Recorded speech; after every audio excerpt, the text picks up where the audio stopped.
ബേഥാന്യയിലെ കുഷ്ഠരോഗിയായ ശീമോൻ ഒരുക്കിയ വിരുന്നിൽ യേശുനാഥൻ ഇരിക്കുമ്പോൾ ഒരു സ്ത്രീ വെൺകൽ ഭരണിയിൽ സ്വച്ഛജടാമാംസി തൈലവുമായി വന്ന് ഭരണി പൊട്ടിച്ച് യേശുവിൻ്റെ തലയിലേക്ക് ആ തൈലം ഒഴിക്കുന്നുണ്ട്.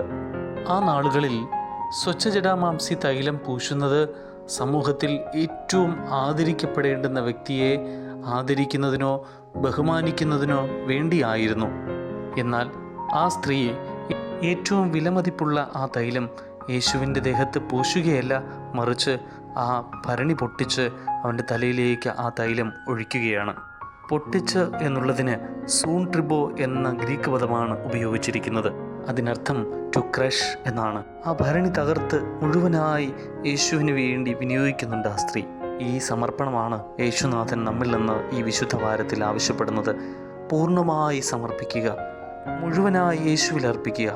ദൈവം നമ്മെ സഹായിക്കട്ടെ.